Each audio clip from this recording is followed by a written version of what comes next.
오늘 제목을 한번 따라해 주시기 바랍니다. 부전자전, 모전자전. 사실은 부전자전 속에 부모가 다 들어있고 또 자녀가 사실은 다 들어있습니다만은 오늘 스토리의 내용이 이제 부전자전 또 모전자전 내용과 관련이 있어서 그렇게 정했습니다. 너 거기 서 있어봐, 사진 한번 찍어줄게 하고 찰칵 셔터를 누릅니다. 그리고 어떻게 나왔는가를 딱 보면 나는 분명히 저 사람을 찍었는데 사진을 보면 사람과 함께 백그라운드가 항상 같이 나오죠. 우리 인생도 마찬가지입니다. 아이들을 봐도 유난히 아주 예절이 바르고 그리고 신앙 훈련이 잘 된 아이가 있습니다. 그래서 도대체 부모가 누군가 하고 보면 그 뒤에는 아주 현숙한 엄마와 아빠가 있고 그리고 아주 믿음의 조부모가 계신 것을 흔히 발견할 수 있습니다. 부전자전, 모전자전이죠. 그런데 이 똑같은 원리는 반대 방향으로도 적용이 됩니다. 영어 속담에 like father, like son 그런 말이 있죠. 우리말로 그대로 직역하면 무슨 뜻이 될까요? 그 아버지의 그 아들. 조금 더 좀 느낌을 살려서 얘기한다면 그에 비해 그 아들. 이제 그런 표현이 되겠죠. 좋은 뜻으로도 통하고 나쁜 뜻으로도 통할 수 있는 그런 말입니다. 오늘 스토리는 한 부부가 등장합니다. 그리고 그 부부 사이에서 한 자식이 등장하는 내용인데 그 자식의 이름은 세례 요한이에요. 그런데 우리가 아는 세례 요한은 어디서 뚝 떨어진 게 아니고 그 부모라고 하는 그 영향권 안에서 굉장한 영향을 받은 자녀라는 사실을 오늘 우리가 주목할 필요가 있습니다. 우선 그 시대의 시대가 어떤 시대인지 잠깐 살펴볼까요? 5절에 보니까 그 시대는 헤롯 대왕이 독재 정치를 하고 있었습니다. 로마 황제에게 잘 보이기 위해서 아주 백성들을 무리한 세금을 뜯어내고 이렇게 많은 악을 행하고 있었습니다. 그런데 더 심각한 것은 그 당시에 이 제사장이라든지 이런 영적 종교 지도자들이 많이 있었는데 숫자가 2만 명이 넘었다고 합니다. 그런데도 이들은 전혀 영적인 기능을 제대로 발휘하지 못하고 있었습니다. 예를 하나 들어볼까요? 얼마나 이 종교 사회가 어지럽고 무질서했는지 보통 대제사장은 한 명이었습니다. 그런데 이 시대만큼은 2명이었어요. 여러분들이 아시는 대로 가야바라고 하는 사람이 있었고 또 하나는 안나스라고 하는 사람이 또 한 사람이 있었어요. 어떻게 대제사장이 2명입니까? 그런데 이 사람들이 서로 정권과 결탁해서 온갖 불의를 자행하고 뇌물을 주고받고 나중에는 예수님마저 자기들의 위치를 위협하는 그런 정적으로 이해를 해서 결국에는 예수님을 십자가에다가 내주는 그런 역할까지 하지 않았습니까? 자, 헤롯은 세례 요한을 죽이고 이 가야바는 대제사장이라는 자는 예수를 죽이는 이런 참 불의하고 어두운 그런 시대였습니다. 가히 제2의 암흑시대요, 신약의 사사시대라고 말할 수 있었습니다. 그런데 이런 시대 상황 속에서 이 세례 요한의 부모는 과연 어떻게 살았길래 세례 요한과 같은 그런 하나님의 사람을 가정에서 이렇게 길러낼 수 있었을까? 이게 바로 이제 우리의 관심인 것입니다. 자, 이 부모의 이름이 나오죠. 아빠는 사가랴, 엄마는 엘리사벳이죠. 이들은 첫째로 하나님 앞에서 사는 가정이었습니다. 한번 따라해 주실까요? 하나님 앞에서 살았다. 참 이게 말하기는 쉽고 또 듣기도 쉬운데 이렇게 살기는 참 쉽지 않은 것이죠. 한번 6절 한번 보겠습니다. 하나님 앞에 산다는 게 구체적으로 어떻게 이분들은 살았는지. 6절 시작. 이 두 사람이 하나님 앞에 의인이니 주의 모든 계명과 규례대로 흠이 없이 행하더라. Before God. 그들은 하나님 앞에서 살았습니다. 다른 사람들은 헤롯 대왕의 눈치 보면서 또 다른 제사장들은 대제사장의 눈치를 보면서 그렇게 시류에 영합하는 그런 삶을 살고 있었을 때에 이 사가랴 제사장과 엘리사벳 이 아내는 하나님 앞에서 살았다. 하나님을 의식하며 살았다는 것이죠. 시대를 탓하지 않았어요. 아이고 지금은 정치인들은 뭐 말할 것도 없고 심지어 종교 지도자들도 저 따위로 살고 있는데 나 혼자서 뭐 고고하게 뭐 올바로 살겠다고 해봐야 그게 무슨 의미가 있으며 무슨 소용이 있단 말인가. 나도 그냥 함께 떠내려가면서 살아야지. 다 이런 생각을 하고 있었을 때에 이 부부는 하나님을 의식하며 살았습니다. 어떻게 살았다고요? 주의 모든 계명과 규례대로 흠이 없이 행하였다. 모든 사람이 자기의 소견에 옳은 대로 살고 있던 시대에 저들은 삶의 기준이 분명했습니다. 주의 모든 계명, 규례대로 흠이 없이 행하더라. 여러분, 오늘 마지막 주일을 맞이해서 사도신경 대신에 오늘은 십계명을 우리가 교독을 하지 않았습니까? 1번부터 10번까지의 이 계명, 구약시대나 신약시대나 어느 시대에 상관없이 정말 인간이 마땅히 하나님 앞에서 걸어가야 할, 그리고 인간들 사이에서 사회적으로 우리가 지켜야 할 그런 기본적인 이 법도를 담고 있는 것 아니겠습니까? 사실 사가랴와 엘리사벳 부부가 그 시대에 이렇게 산다고 해서 뭐 칭찬해 주는 사람 한 사람도 없었고, 또 감독하는 사람도 없었고, 알아주는 사람도 없었고, 그런 가운데서 그들은 철저하게 이렇게 하나님 앞에서 살았습니다. 이게 바로 세례 요한을 내가 어느 집에 맡기면 내가 부탁한 사명을 잘 감당할 수 있는 그런 일꾼으로 잘 키워줄 수 있을까를 하나님이 찾으시다가 사가랴와 엘리사벳 부부를 선택하신 이유가 바로 이것이 아니겠습니까?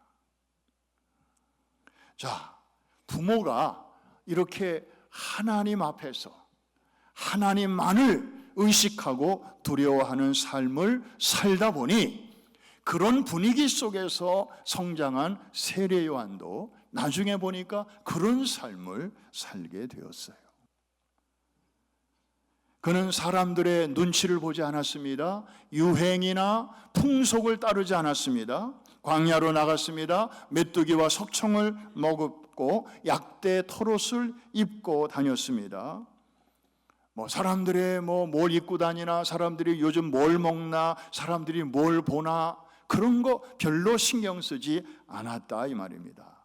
다만 자기에게 맡겨주신 그 사명 하나에 충실했습니다. 그리고 헤롯이 자기의 제수, 그러니까 동생의 아내를 취하는 죄를 범했을 때에 그는 왕의 그 보복을 두려워하지 않고 당신 잘못했어! 라고 지적을 했습니다.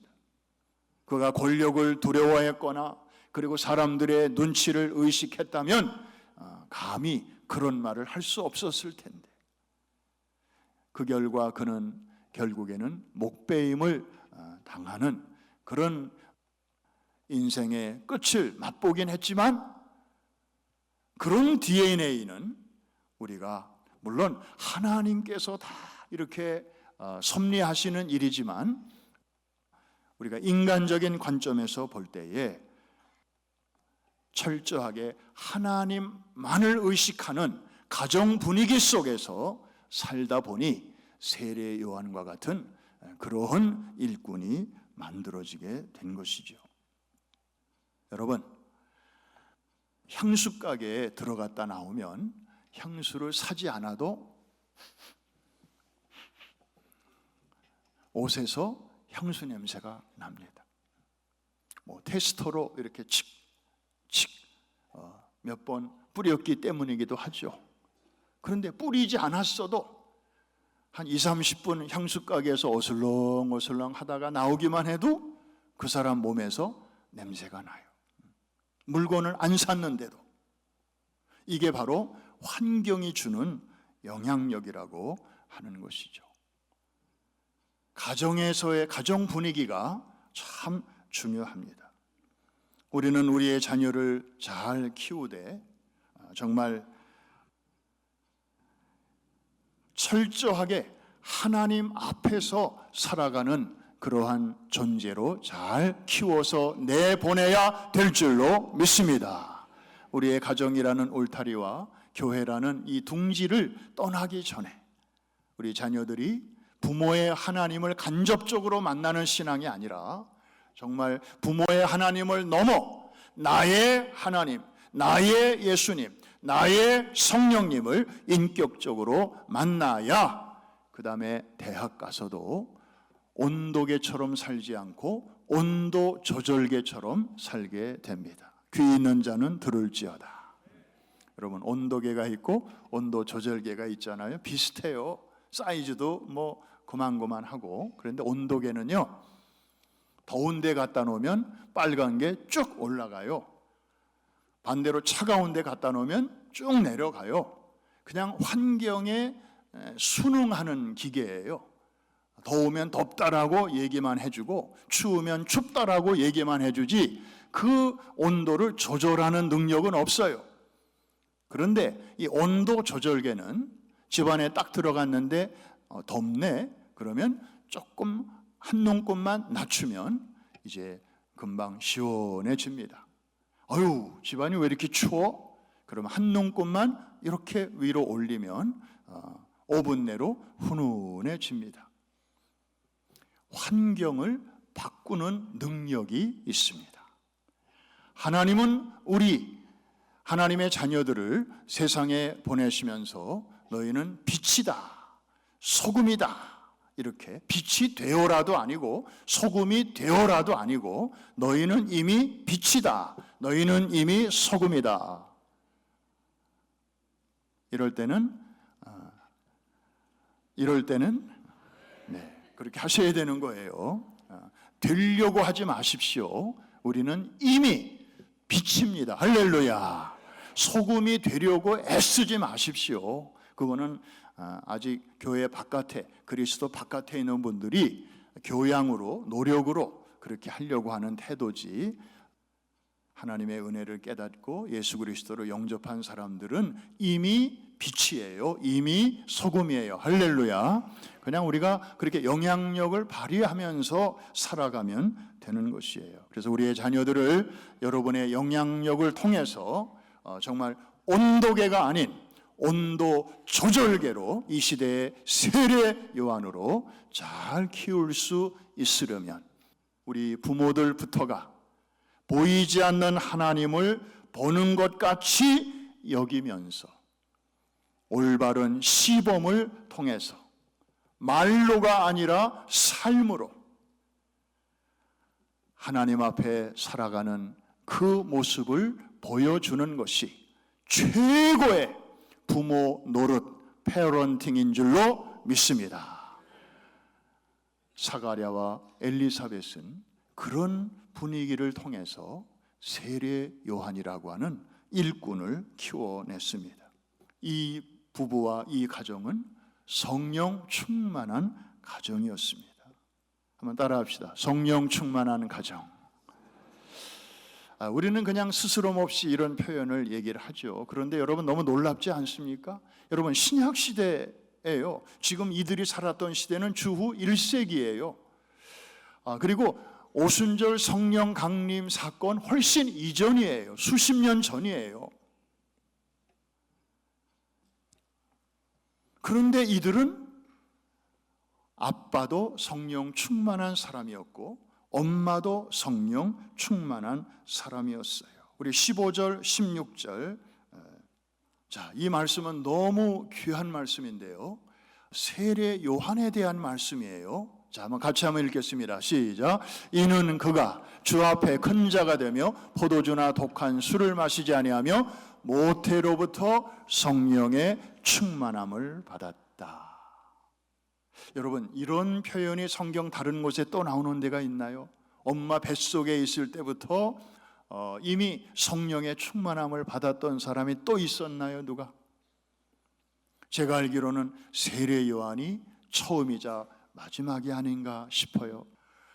자, 이 사람의 세례 요한의 사명이 뭐냐 하면 이스라엘 자손을 하나님께로 돌이키게 하는 일이었어요.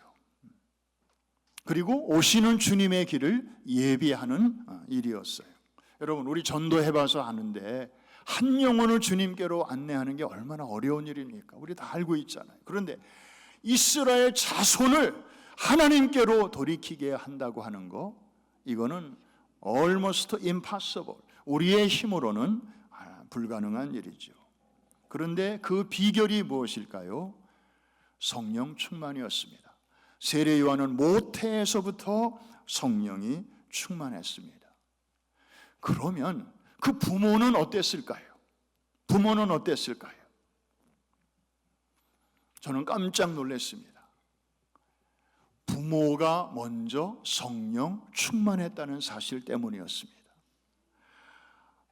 사가랴, 아버지 사가랴도 성령이 충만했다고 오늘 누가복음 1장에서는 말씀하고 있어요. 집에 가서 한번 좀 찾아보세요.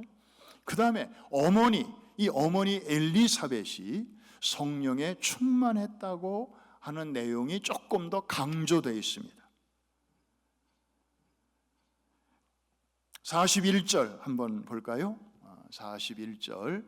지금 엘리사벳과 마리아가 서로 만나는 장면입니다. 여러분, 엘리사벳 뱃속에는 세례 요한이 들어있고요, 마리아 뱃속에는 예수님이 들어있어요.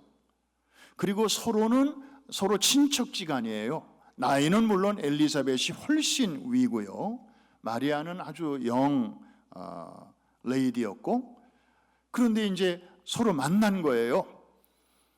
그러면서 나누는 대화인데, 자, 41절 같이 한번 읽겠습니다. 엘리사벳이 마리아가 문안함을 들음에 아이가 복중에서 뛰노는지라 엘리사벳이 성령의 충만함을 받아. 뱃속에 있는 세례 요한이 뱃속에 있는 예수님을 아마 느꼈는지 뱃속에서 막 뛰놀았다 그랬네요. 그 다음에 42절까지 보면 놀라운 내용이 나옵니다. 큰 소리로 불러 이르되, 엘리사벳이 마리아에게 지금 하는 얘기입니다. 큰 소리로 불러 이르되 여자 중에 내가 복이 있으며 내 태중의 아이도 복이 있도다. 자, 41절 다시 한번. 저 말 하기 쉽지 않아요. 다시 한번 읽겠습니다. 제가 앞부분을 읽겠습니다. 엘리사벳이 마리아가 문안함을 들음에 아이가 복중에서 뛰노는지라 엘리사벳이 성령의 충만함을 받아, 그 다음에 큰 소리로 불러 이르되, 그 다음에 여러분들이 다 같이 시작. 마리아를 지금 어떻게 하고 있어요? 축복하고 있어요. 축복하고 있어요. 시기하는 게 아니고 질투하는 게 아니고, 내가 너보다 뭐가 못나서, 나도 지금 수십 년 동안 하나님 앞에 정말 이 세속에 물들지 않고 정말 하나님 앞에서 누구보다도 경건하게 살아왔는데 Why not me? Why you? 그러면서 하나님께 섭섭함을, 그런 감정을 가질 법도 한데, 마리아를 향하여 여자 중에 내가 복이 있으며 내 태중의 아이도 복이 있도다. 그런데 저 말은 엘리사의 인격으로 한 게 아니에요. 다시 41절, 미안합니다. 맨 마지막 절, 엘리사벳이 성령의 충만함을 받아. 여러분, 어쩔 수 없이 저나 여러분이나 성령 충만하지 아니하면 무엇의 지배를 받는가 하면 본성의 지배를 받아요. 본성의 지배를 받는다고요. 우리 한국 사람들은 배고픈 건 참을 수 있어요. 하도 굶어봐서. 그런데 못 참는 게 하나 있대요. 배 아픈 거는 못 참는데. 배 아픈 건 못 참는데. 괜히 그냥 부하가 나고 잔잔한 가슴에 잔잔한 호수에 파문이 일고, 그 얘기를 안 들었으면 모르는데 누가 잘 된다는 소리 들으면, 옆에 교회가 잘 된다는 소리 들으면 축하해주고 축복해줘야 되는데 괜히 배가 아파요. 그런데 엘리사벳을 보세요. 마리아를 향하여 여자 중에 내가 복이 있으며 내 태중의 아이도 복이 있도다. 엄마만이 아니라 임신모만이 아니라 아이까지 축복을 하고 있어요. 이거는 누가 그렇게 이끄신 걸까요? 성령께서 하신 것이죠. 여러분, 이런 삶을 살고 싶으십니까? 성령 충만을 사모하시기를 바랍니다. 그러면 우리도 얼마든지 그런 길을 갈 수가 있는 거죠. 그런데 중요한 얘기는 이게 끝이 아니에요. 이런 어머니 밑에서, 이런 성령 충만한 아버지 밑에서 세례 요한이 자랐잖아요. 나중에 세례 요한도 엄청난 테스트를 당합니다. 세례 요한에게도 따르는 제자들이 많이 있었고요, 예수님에게도 따르는 사람들이 점점 많아지고 있었어요. 나중에는 세례 요한의 제자들 중에 예수님 쪽으로 줄을 바꿔 타는 그런 사람들이 생기게 되었어요.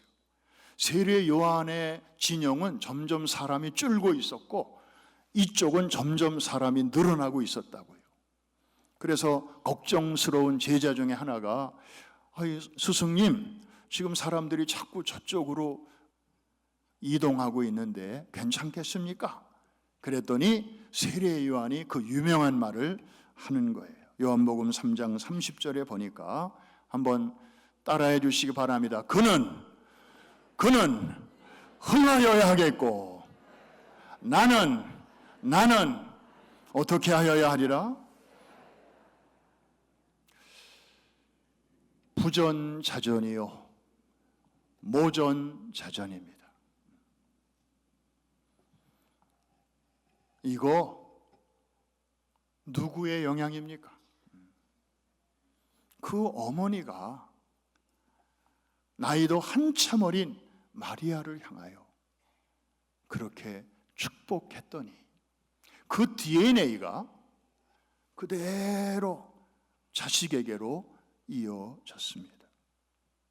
한 번 더 따라해 주실까요? 그는 흥하여야 하고 나는 쇠하여야 하리라. 시기하거나 질투하거나 비교하거나 그런 일을 통해서 하나님 나라의 일을 그르치지 않았던 것입니다.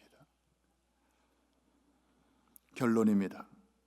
우리는 지금 매일같이 영적인 전쟁을 치르고 있습니다. 사단과의 전쟁입니다. 그런데 예나 지금이나 사단이 제1 목표로 삼고 있는 것은 바로 우리의 가정입니다. 여러분의 가정입니다.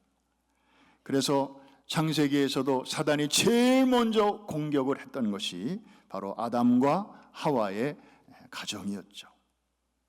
지금도 사단은 그 목표가 변하지 않았습니다. 지금 이 시대는 어떻게 보면 사단의 길을 예비하고 있습니다.